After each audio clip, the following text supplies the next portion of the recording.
I think that in this day and age, we focus a lot on the behaviors of people and whether or not they come to a disease state. We focus a lot on stress management. We focus a lot on, this magic word nowadays, self-care. But a lot of the determining factors around disease is actually in your genetic expression. And so, as scientists, as researchers, the diversity, equity, and inclusion question is now going to a more scientific level. Now we're saying, are we researching the right variants in genetic expression so that we can cover this particular ethnicity and race of people so that when we are developing the therapies, they're covered in that? We're asking the right questions. Hi everyone, welcome back to the All Inclusive podcast. On today's episode, I'm joined by Cherise Bernard, Head of Culture and Diversity, Equity and Inclusion at Invitae. We explore her unique journey, the critical role of DEI in scientific research, strategies for fostering an inclusive culture in the sciences, and the impact of DEI on innovation and progress. As always, before jumping into the video, make sure you hit that subscribe button, turn on your notification bell, and follow on your favourite podcast platform so that you never miss an episode. That being said, let's jump in. Hi, Cherise. Hi, how are you today? I'm great. How are you doing? I am great. Living the dream. Aren't we all? Here on a Friday afternoon. Can't wait for the That's weekend. right. Can't wait. Can't wait. It's so good to be here. Yes. I'm very thankful to have you here on the show. So to kick things off, tell our listeners a little bit more about yourself, your journey into DEI leadership, and what inspired you to start this career. Yeah, well, as you know, I'm Cherise Bernard. I grew up as a scientist. My background is actually in scientific research, specifically around cancer gene therapies. And so I got my PhD years ago and really just noticed, even within the scientific industry, that it wasn't necessarily a level playing field everywhere, right?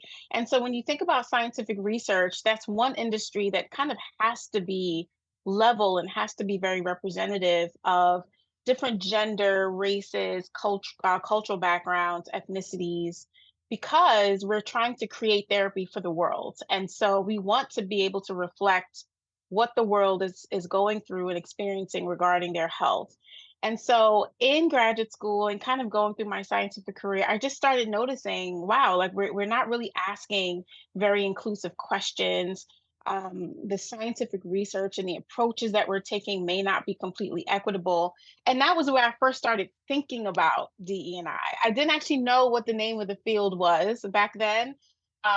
It was not necessarily branded completely to everyone. And so my thought was maybe I need to start joining some organizations. Maybe I need to start speaking about representation within science and within healthcare. And that kind of became the turning point and the pivot point for me to start diving into those questions even more. And so from the bench, I transitioned into several different directions, academic relations for one, because I knew that the inclusion and the equity around research actually starts with where research dollars go and how they're spent within a university. And so I kind of went into that direction to really help universities be equitable with regards to their research dollars spend. I went into tech transfer, which is the transition from the bench, scientific discovery from the bench to the bedside, and really tried to make that equitable. And that was when I realized, okay, maybe this equity and inclusion question in different industries is really what I want to focus on. And it just took off from there. So I started my career in tech within academic relations, DE&I, and talent recruitment. And then I went on to lead DE&I at an advertising agency called McCann, New York. And then finally, I'm here leading equity and inclusion in Invitae, which is a medical genetics company. Oh, great, fantastic. That sounds like a Yeah, very eventful and interesting journey going across very those interesting. different fields, while Yes. still staying true to practicing DEI, which is fantastic. Um, I'm always wanting to hear people's personal experiences and how that impacts how they go through their professional path and their professional journey. So I'd be Yeah. interested to hear from you, Cherise, like how has your personal experiences impacted the way in which you approach this work? Yeah. Well, I mean, I'm part of it, right? I think as a Black woman in the industries that I've been a part of, scientific research, tech, corporate, healthcare, every single one of those industries has work to do with regards to creating accessibility, creating equitable opportunities for people of underrepresented identities, which I am, right? I'm a Black woman in the United States. I'm also Caribbean born. And so there are lots of layers of identity which I bring to the table that personally I don't always feel like the opportunities are made accessible to me. Even with all of this experience, even with all of this education, I still feel like I need to fight my way to get the opportunities that I think are for me. And so my personal identity has a lot to do with my work. It has a lot to do with the empathy that I carry for the people that I'm advocating for.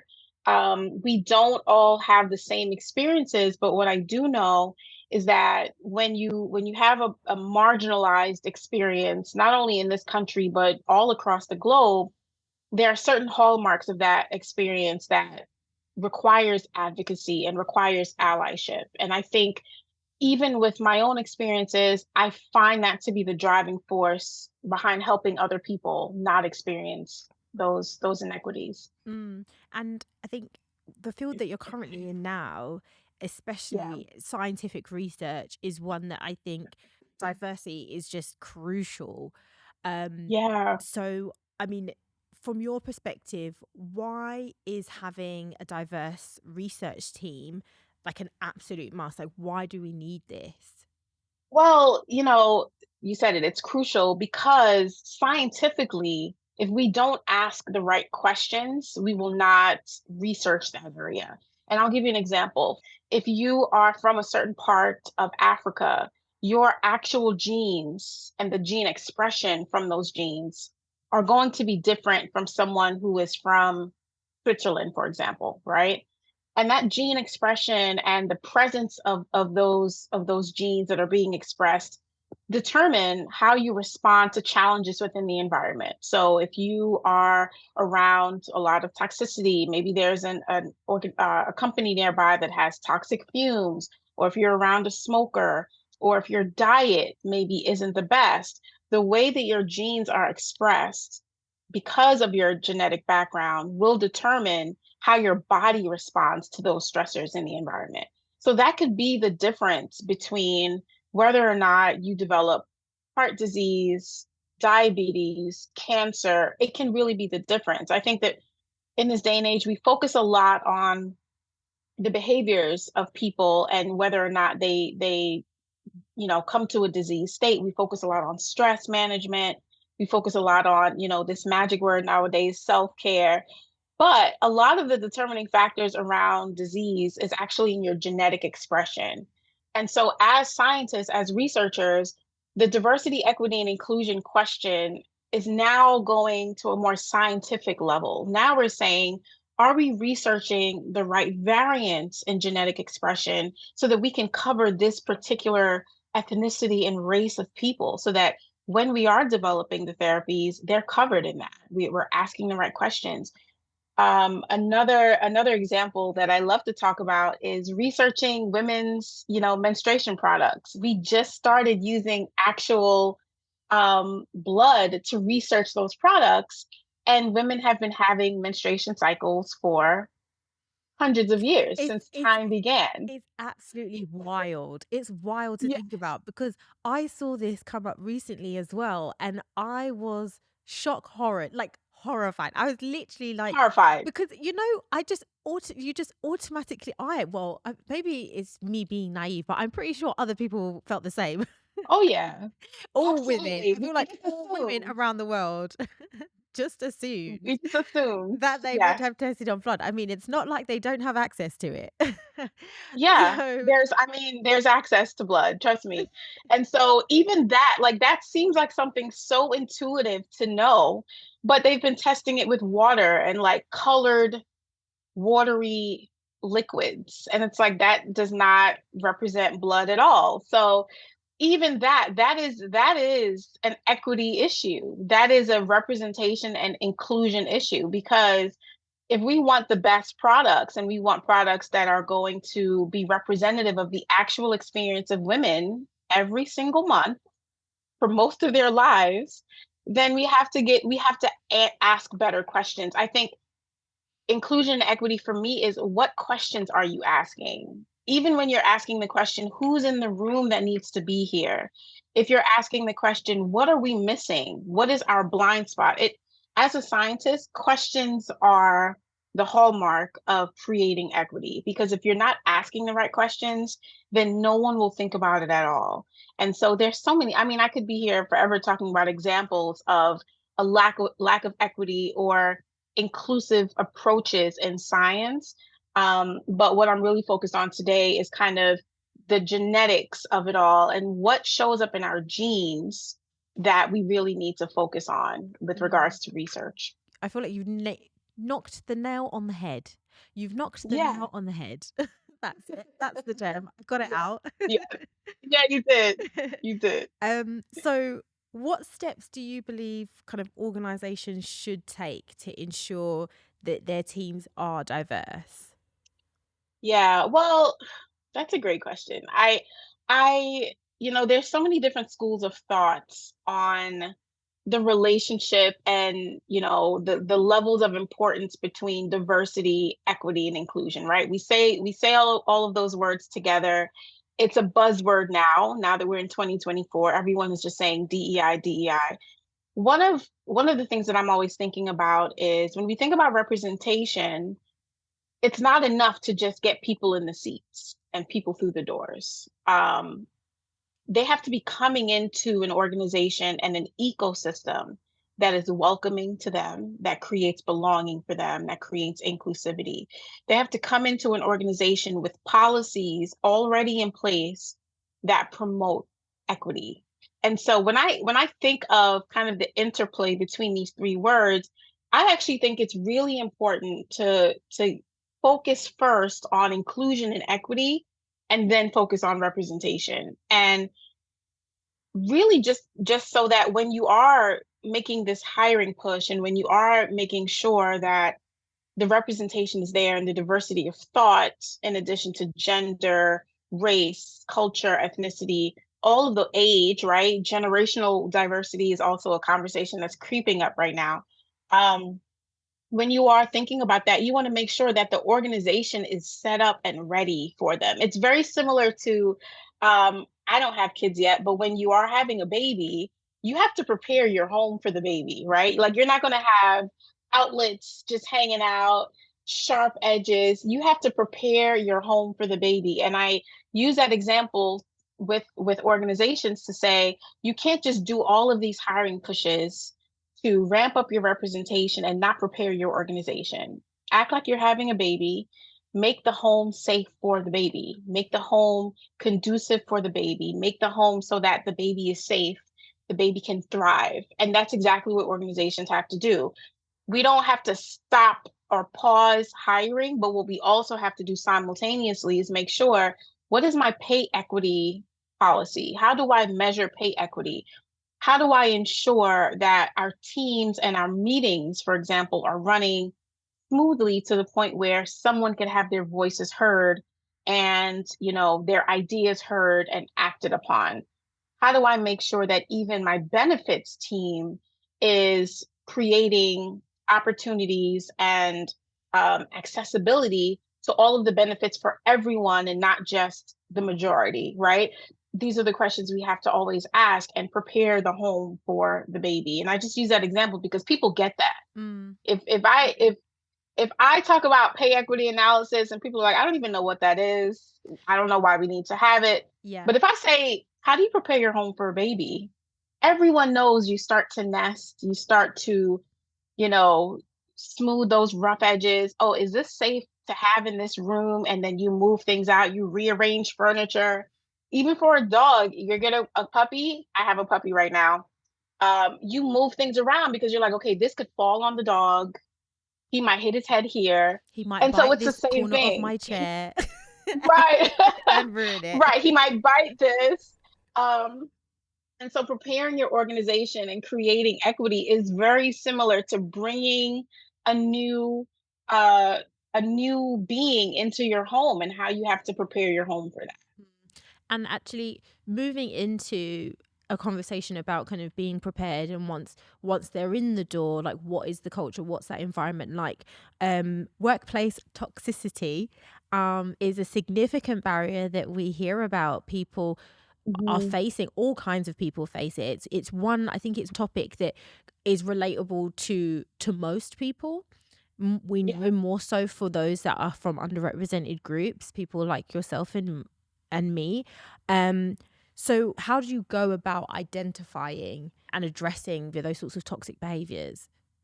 Yeah. That's actually really tough to do. And I'll be honest with you. It's tough because you don't know the baggage and the background that each person in your organization is bringing, right? When you're interviewing candidates and when you promote someone to leadership, they might really be able to do the job well. They might be exceptional leaders. They might be very knowledgeable, but you don't know kind of the baggage and the views and the perspectives that also lives within them simultaneously that would create toxicity. And this is really difficult to address because you can't control people, right? All we can do as a team and as an organization is say, these are the expectations that we have, these are the guardrails that we want you to stand by, and this is how we're going to hold you accountable.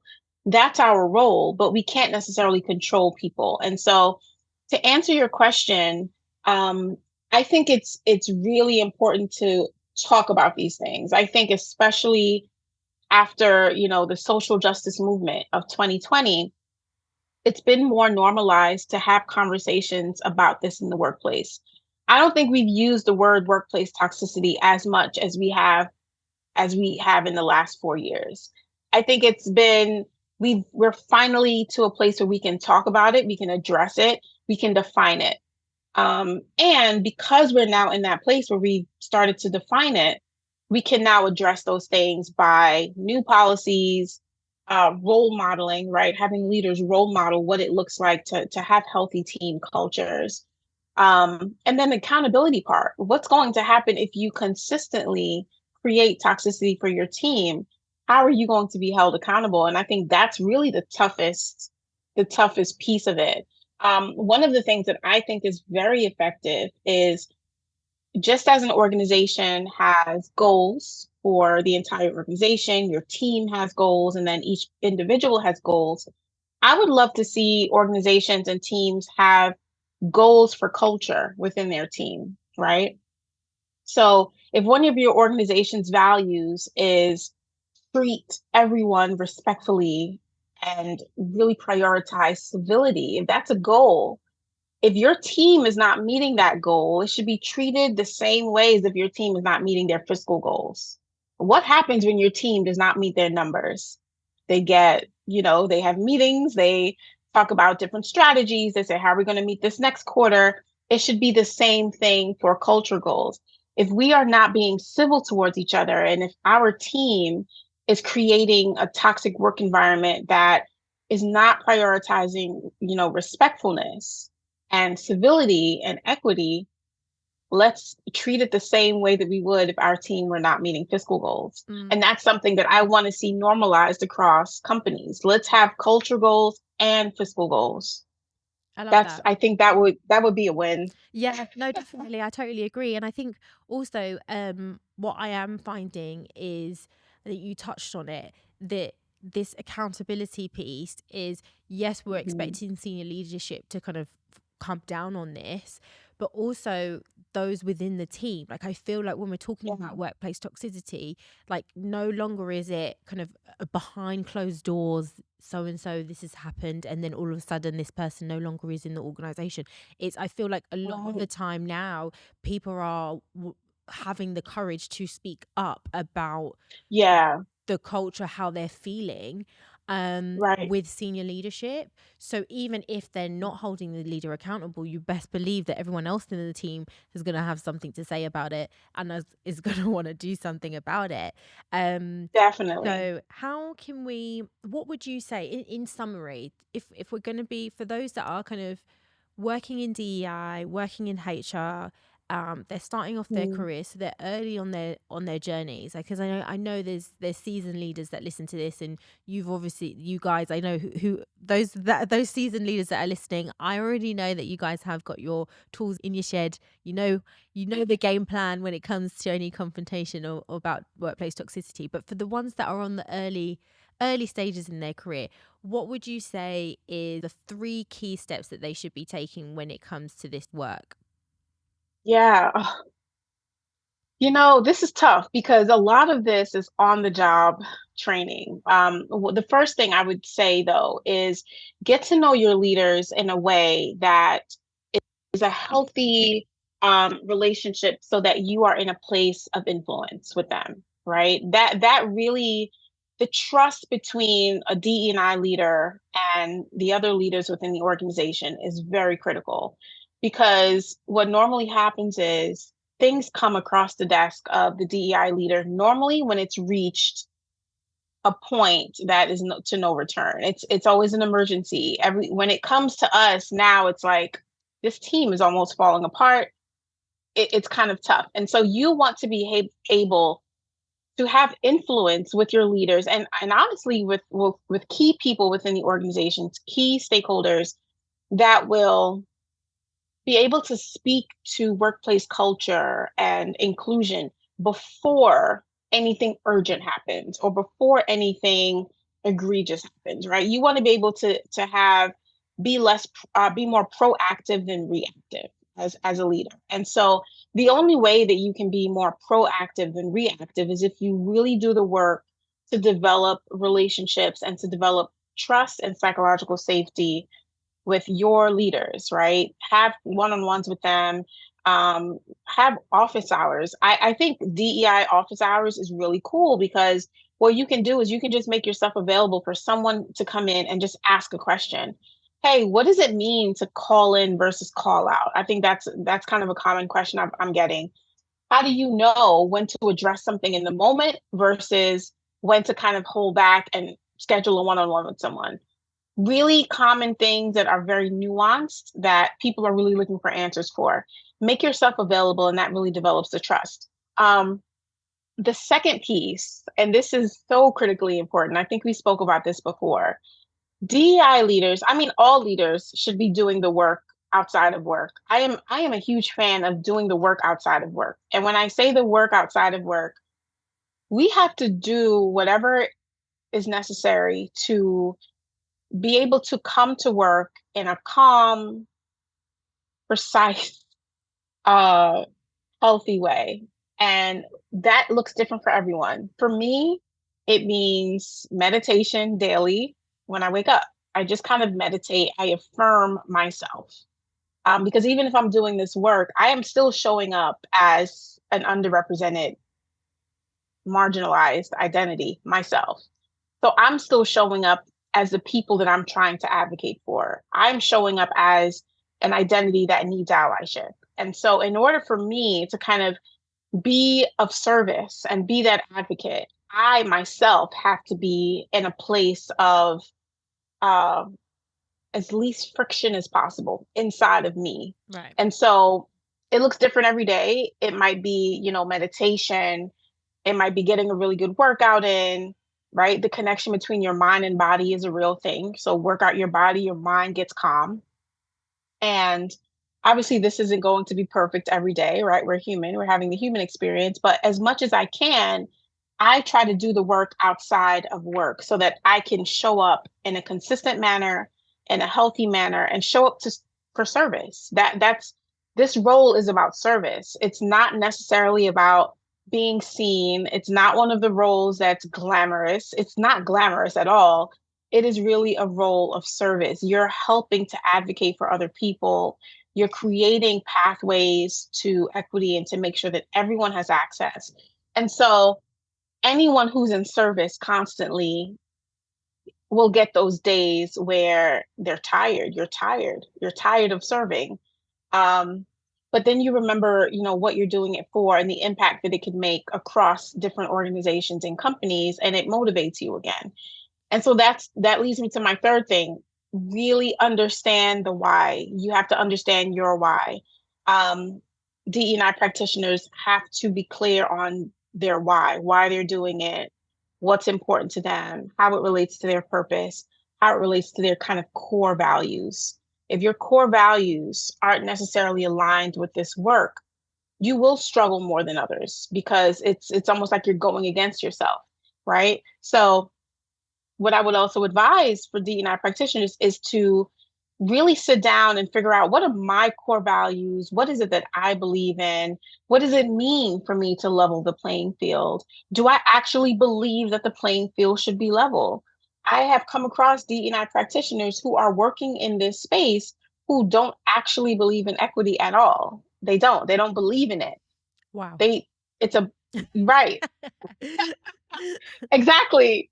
Right. So they don't believe in it. And I think if you don't believe in this work, if you don't believe that all of us are here to make an impact and everyone is capable of making an impact, but we know that some identities and some people historically have been hidden from opportunities and removed from opportunities to make that impact. If you don't actually believe that that's true, and you don't know the historical context behind why that's true, and you don't really want it to change, probably you should find another area to go into Mm. because it's not easy work. And it's also not work that you see a change overnight. It's a game of inches. And so you have to really be in it for the long haul, and you have to be willing to make small baby steps in order to see bigger impact over time. And so that's the third thing. Really just understand your why, understand the core, do your research, especially in the industry that you're in. Um, the industry matters, right? If you're in advertising, understand the contextual history behind equity and inclusion in advertising. If you're in tech, understand that. Understand the issues within DE&I and AI right now. It's a whole conversation around, is AI even equitable? When you type something in, is it giving you the most inclusive thing, Right. the Yeah. most inclusive response? In health and science, it's a whole other set of issues. And so it does matter what your industry is and what you're passionate about. And again, asking the right questions. Love that. And um, one of the challenges I know that leaders do often face is ensuring that the organization's commitment to diversity, equity, inclusion isn't just kind of simply lip service, right? It's Yeah. they Mhm. actually mean it, as you've touched on. There's some leaders that like don't actually even mean what they say. But how do we ensure that organizations also actually mean what they say and they do what they say? Yeah. That's, there's no right answer to that question. There's no right answer. There's no right answer. For me, one of the things that I think matters is relating back to the organization and to the leaders and being able to have a really good story to tell. And so the story that you're going to tell for your organization is going to be a combination of where the organization is now, meaning what is the representation like right now? What are the ways within the employee life cycle that we are focused on inclusion and equity? Where are the gaps? Where are the blind spots? And so I actually think that organizations and leaders do not intentionally, this is my hope, organizations and leaders do not intentionally lag on their commitment. I I really think it's more of, we don't know where the gaps are, and therefore, since we don't know, we would rather just kind of do what everyone else is doing to check the box. This requires, and again, I'm coming from a researcher standpoint, which is, what are the questions that we need to ask? This requires deep diving, right? And so if I'm a DEI leader and I can say, listen, within our compensation team, we're doing a great job with pay equity. We're making sure that, in conversations with new talent, we're creating very equitable, pay offers, all of those things. We're good here. But in terms of the development and the advancement and promotion process, these are the ways that we can really create more equity. I think specificity is the answer. When you don't have specificity and when you're not asking the right questions and when you're not looking at the entire life cycle of an employee, you have a tendency to kind of just either sweep things under the rug or just not address things in a very in a specific way. Mm. But when you have very clear ways and ideas and direction, then I think leaders and organizations are more likely to stick to it. So I choose not to believe that it's intentional for organizations not to stick to their word. I actually believe it's more about we don't know where the opportunities are exactly. And so we're just going to do what everyone else is doing. We're going to say this, but not necessarily do it because no one here is asking the questions to go deeper.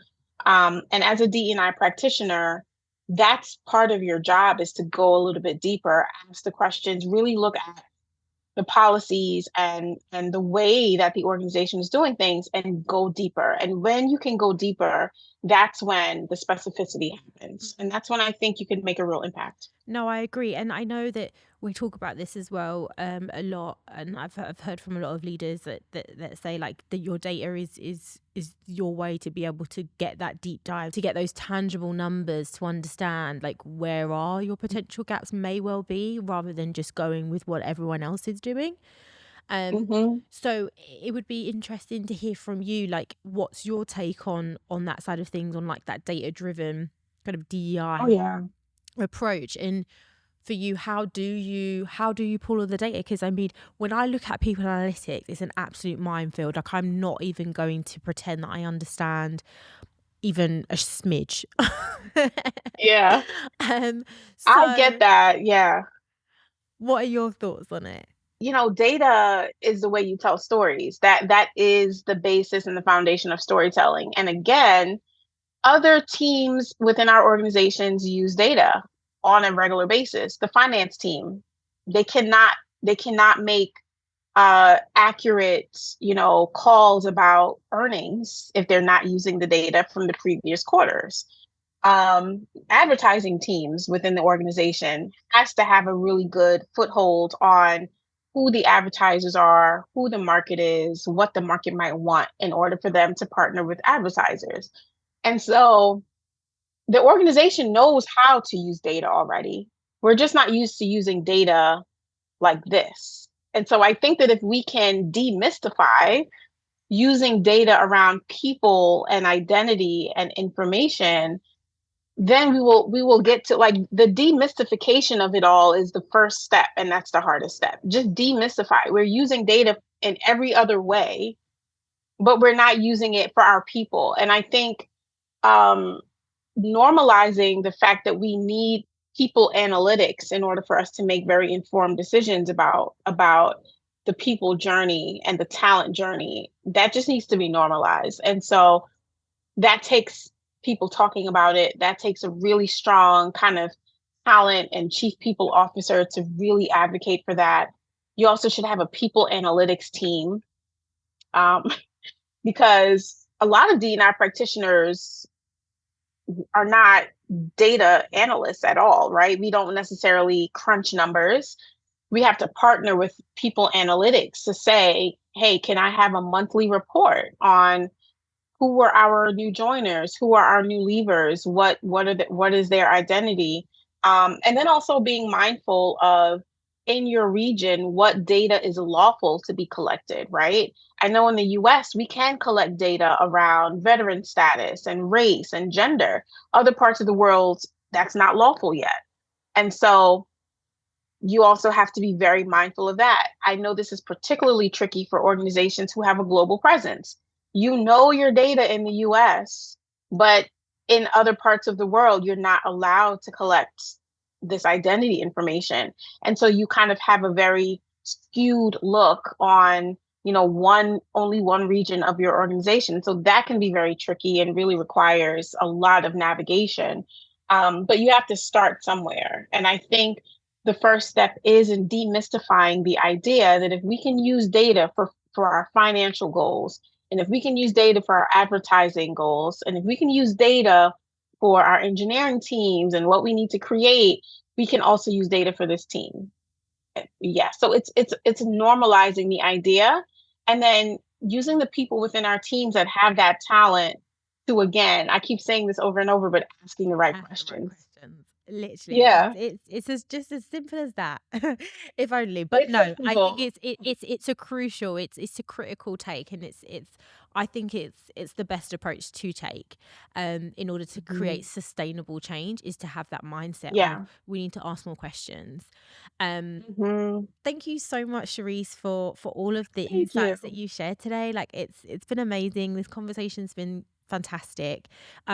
Before you do leave us, could you give just one piece of parting advice? I mean, I know you've shared so many gems already, but just one piece that you'd like to leave our listeners with. Um, One piece of advice. I've said this. This is actually I might call it my mantra nowadays, with kind of the attack that's going on, against DE&I. We haven't really touched on this too much in this conversation, but with all of the backlash and, the attacks on DE&I right now, one piece of advice that I just want to leave with everyone is, despite what attack is happening on this industry and on this field, the reminder is that we are still showing up to work in the identity that we've always been, right? And so I know that it's popular to say, oh, DEI isn't working, it's not effective, it's not impactful, but everyone is still showing up as a woman, or someone who has a disability, or someone who is black or brown, or someone who is indigenous, or someone who is in the LGBTQ community. Just because we have a particular narrative and a controversy around this phrase doesn't mean that we still don't need to advocate and fight and create allyship around these identities who historically have been left out of the conversation. And so our identities are not changing. We're still showing up to work, right? And so that lets me know that we have to kind of ride this wave. We have to ride the wave. We're not doing this because it's popular. We're not even doing this because we're going to get, we're going to be seen. We're doing this because we recognize we want to create a level playing field for those of us who may not have had access to that in the past. And so if you remember that we're still showing up in this way, and if you remember that we still need that allyship, no matter what the outside conversation is about DE&I, then that'll make it easier for us to still focus on it and create effectiveness. Oh, I love that, Cherise. Once again, thank you so much for joining us. For our listeners, if they're wanting to connect with you, learn a little bit more about what you're doing and follow your journey, how can they do that? You can connect with me on LinkedIn. I'm Cherise Bernard, PhD, on LinkedIn, and Instagram. You can follow me at Doc Shortcut. Love it. That's great. That's Yeah, such a cool name. thank you. Yeah. Well, Cherise, thank you so much once again, and appreciate all the work that you're doing. You are impacting so Thank many you. lives, especially in the critical work on field of clinical research. Thank you so much, and can't wait to speak to you again. Thank you, Natasha. It's been a pleasure.